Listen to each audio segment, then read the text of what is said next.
समय पहले की बात है। एक छोटे से गांव में रामू नाम का एक किसान रहता था।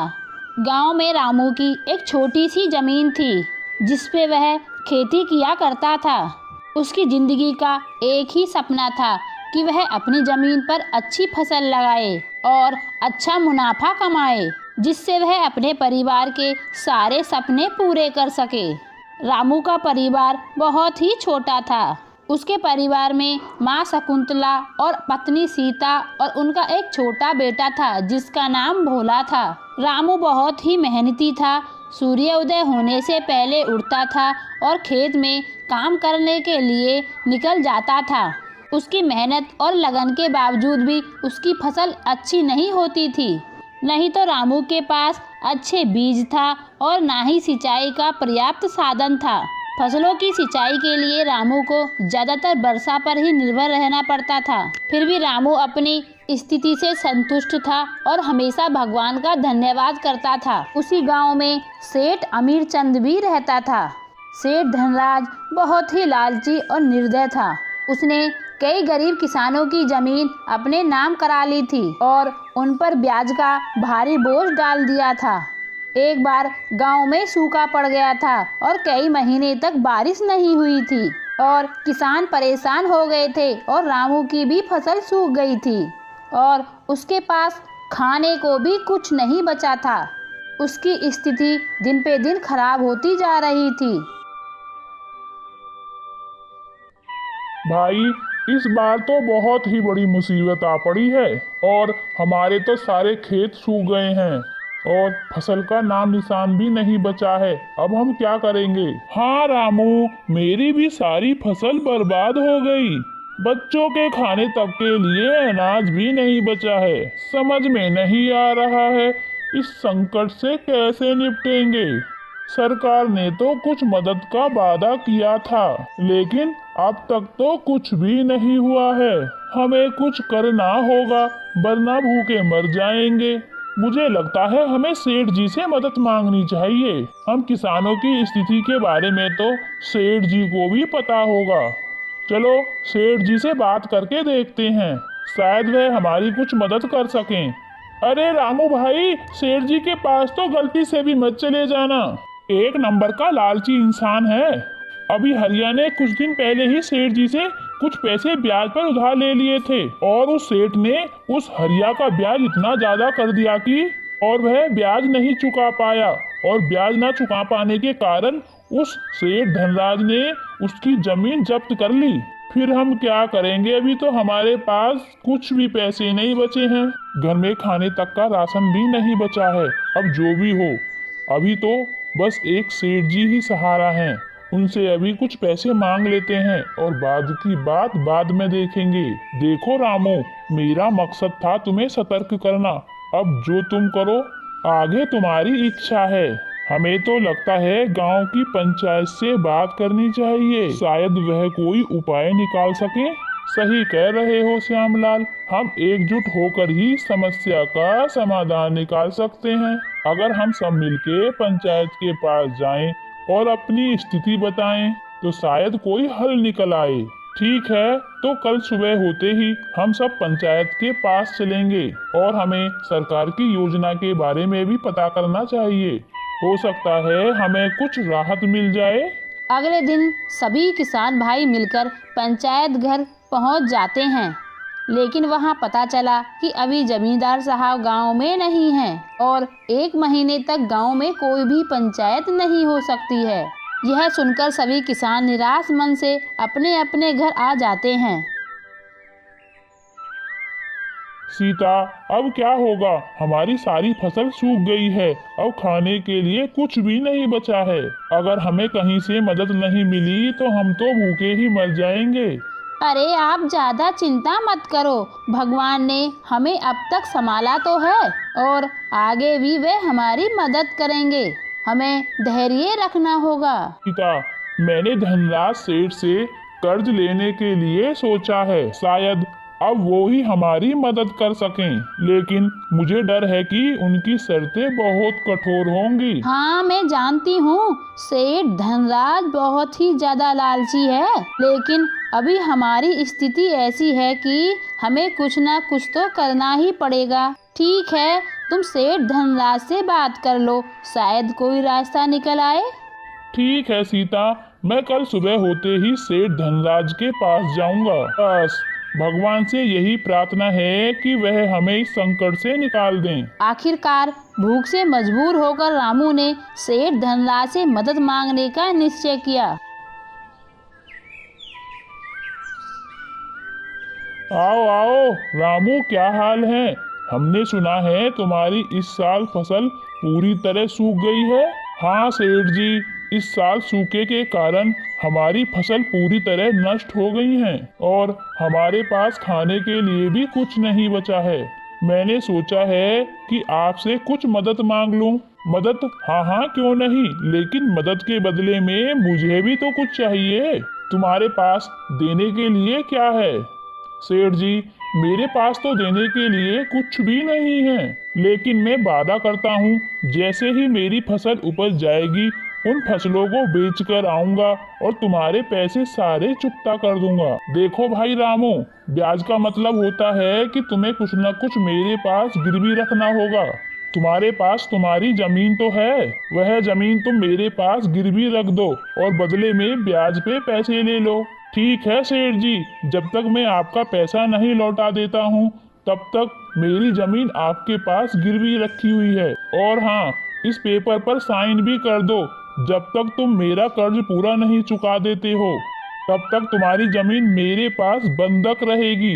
अगर तुम कर्ज नहीं चुका पाओगे तो यह जमीन मेरी हो जाएगी। जी सेठ जी, मैं वादा करता हूँ कि मैं मेहनत करूँगा और जल्दी ही आपका कर्जा चुका दूंगा। बस मुझे थोड़े बीज और कुछ खाने का सामान चाहिए। ठीक है रामू, मैं तुम्हें कुछ पैसे उधार दूंगा। रामू सेठ जी के पास से पैसे लेकर अपने घर आ जाता है।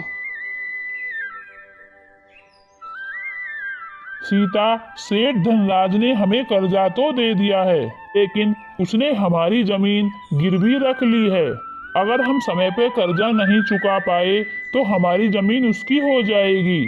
हमें हिम्मत नहीं हारनी चाहिए और हम मेहनत करेंगे और इस साल अच्छी फसल उगाएंगे। हमारी मेहनत और हमारी ईमानदारी ही हमें बचाएगी। हमें बस एक दूसरे पर विश्वास रखना होगा। तुम सही कह रही हो सीता, हम मिलकर मेहनत करेंगे और इस बार हमारी फसल जरूर अच्छी होगी। भगवान हमारे साथ हैं। सीता, ये लो, इसमें कुछ बीज हैं और कुछ खाने का सामान है। मैं बाजार से लेकर आया हूँ और तुम इन बीजों को संभाल कर रख दो। कल सुबह उठकर सबसे पहले खेतों में बीज की रुपाई करूँगा और इसमें जो खाना है तुम सब निकाल कर खा लो। अगले दिन से ही रामू खेतों पर कड़ी मेहनत करने लगता है। वह खेतों में बीजों की रुपाई और रोज सिंचाई करता था।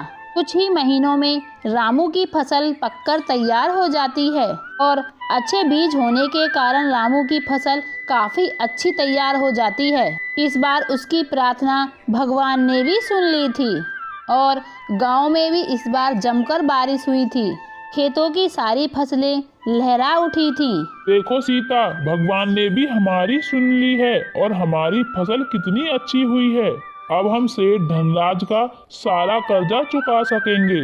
हाँ जी, फसल तो हमारी बहुत ही अच्छी हुई है और हम आज से ही कटाई का काम शुरू कर देंगे। जल्दी से सारी फसल को बेचकर आए हुए पैसे को सबसे पहले सेठ जी के पैसे लौटा देंगे और अपनी जमीन उनसे छुड़ा लेंगे। सभी किसान बहुत ही खुश थे और रामू ने भी अपनी फसल को बेचकर अच्छा मुनाफा कमाया था। अब वह वक्त आ गया था, रामू को सेठ जी से लिया कर्जा चुकाना था और अपनी जमीन को सेठ जी के पास से छुड़वाना था। अगली सुबह होते ही सीता, फसल को बेचकर हमें काफी अच्छा मुनाफा कमाया है। मैंने तो आपसे कहा था ना, हमारी मेहनत और हमारी ईमानदारी हमें बचाएगी। अब चलो जल्दी से सेठ का कर्जा चुकाकर अपनी जमीन वापस ले लेते हैं। अगली सुबह होते ही सेठ धनराज के घर पहुंच जाते हैं। सेठ जी, ये लीजिए, जो मैंने आपसे कर्जा लिया था उसका पूरा ब्याज मिलाकर यह पैसे हैं। अब हमें हमारी जमीन वापस कर दीजिए। अरे ये तो बहुत ही कम पैसे हैं। तुम्हारा कर्जा अब पहले से भी ज्यादा हो गया है क्योंकि तुमने समय पर ब्याज नहीं चुकाया था। अब तुम्हें और भी ज्यादा मेहनत करनी होगी। पर सेठ जी, आपने तो कोई निश्चित तारीख नहीं बताई थी। पर आपने तो कहा था जब पैसे आ जाएं तुम यह जमीन छुड़वा सकते हो, और अब आप कह रहे हैं कि हमने समय पर ब्याज नहीं चुकाया। सेठ जी, मैं तो समय पर ही ब्याज देने आया हूँ। जैसे ही मेरी फसल पककर तैयार हुई मैंने अपने फसल की कटाई शुरू कर दी और फसल को बेचकर जो पैसे मुझे मिले मैं सीधा आपके पास ही लेकर आया हूँ। देखो रामू, इन कागजों पर साफ साफ अक्षरों में लिखा हुआ है, अगर तुमने ब्याज के लिए हुए पैसे 15 दिनों में नहीं वापस किए तो यह जमीन मेरी हो जाएगी। अगर उसके बावजूद भी तुम्हें अपनी जमीन वापस चाहिए तो तुम्हें 20% और ब्याज देना होगा। सेठ जी, ये हमारे साथ अन्याय है। हमने तो आपकी पूरी रकम चुकाई है और आप हमारे साथ ऐसा नहीं कर सकते हैं। यह ही सच है। अगर तुम्हें अपनी जमीन वापस चाहिए तो 20% ब्याज का पैसा लेकर आओ। अब अपने घर जाओ और भी ज्यादा मेहनत करो। सेठ जी, अभी तो हम जा रहे हैं, लेकिन ध्यान रखना मैं तुम्हारी जमीन वापस लेकर ही रहूंगी और तुम्हारी बेईमानी के बारे में मैं सारे गांव वालों को भी बताऊंगी। इस तरह तुम गरीब और भोले भाले किसानों का फायदा उठाते हो। सीता और रामू निराश मन से सेठ जी के घर से आ गए और सेठ जी के किए गए धोखे को सभी गांव वालों में बता दिया।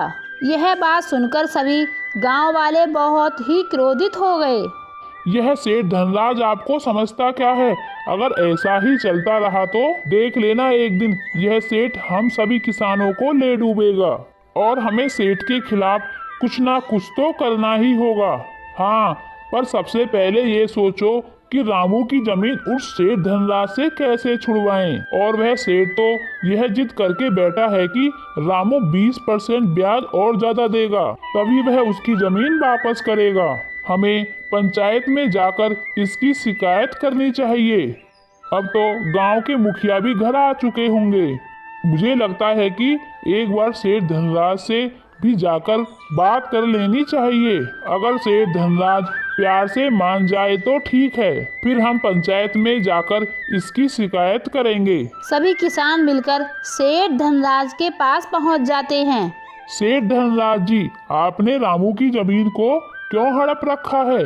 आप उसकी जमीन वापस कर दीजिए। जब रामू ने आपको सारे पैसे वापस कर दिए हैं तो आप उसकी जमीन वापस क्यों नहीं कर रहे हो? तुमसे किसने कहा है कि रामू ने मुझे सारे पैसे वापस कर दिए हैं? रामू ने मुझे अभी कुछ ही पैसे वापस दिए हैं और ब्याज के पैसे अभी बाकी हैं। जब तक वह पैसे मेरे हाथ नहीं आते हैं रामू की जमीन वापस नहीं मिलेगी। देखिए सेठ जी, इतना तो हमें भी पता है कि आप ब्याज पर पैसे देने के बदले में हम गरीब किसानों को बहुत भारी लूटते हो। अगर तुम रामू की जमीन सीधे सीधे वापस नहीं करोगे तो हम सीधे पंचायत में जाएंगे। अगर हमने एक बार आपका नाम पंचायत में दे दिया तो आपको भी पता है कि पूरे गांव में आपकी कितनी बदनामी होगी। मगर आप सीधे सीधे रामू की जमीन वापस कर सकते हैं तो कर दीजिए, वरना हम पंचायत में तो जा ही रहे हैं। पंचायत का नाम सुनकर सेठ धनराज थोड़ा घबरा जाता है और फिर वह अपने मन में सोचता है, अगर यह बात पंचायत तक पहुंच गई तो पूरे गांव में मेरी तो बहुत बड़ी बदनामी होगी। नहीं नहीं, मैं ऐसे होने नहीं दे सकता हूँ। लगता है मुझे इस रामू के बच्चा की जमीन मुझे वापस करनी होगी। एक काम करता हूँ, मैं इस रामू की जमीन वापस कर देता हूँ। कम से कम गांव में मेरी इज्जत तो बनी रहेगी। अरे किसान भाइयों, इतना क्यों नाराज होते हो? एक जमीन ही तो है। ठीक है रामू, मैं तुम्हारी जमीन वापस कर देता हूँ और तुम्हें कोई अब ब्याज देने की भी जरूरत नहीं है और तुम्हारा ब्याज भी मैंने अब माफ कर दिया है। इस घटना ने रामू को सिखा दिया था कि मेहनत और ईमानदारी से हर मुश्किल को पार किया जा सकता है और साथ ही गांव के लोगों ने भी सीखा कि एकता में भी बल होता है। रामू और उसका परिवार खुशी खुशी अपने खेतों में काम करते हैं और सभी गांव के लोग मिलजुल कर एक दूसरे का काम करते हैं। इस तरह रामू ने अपनी ईमानदारी से और अपने गांव की एकता से अपनी जमीन और इज्जत दोनों को बचा लिया था। तो फ्रेंड्स, हमारी कहानी कैसी लगी? अच्छी लगी हो तो लाइक कर देना, कमेंट कर देना और सब्सक्राइब कर देना। ऐसी हिंदी स्टोरी सुनने के लिए हमारे चैनल को सब्सक्राइब करें। बाय बाय दोस्तों।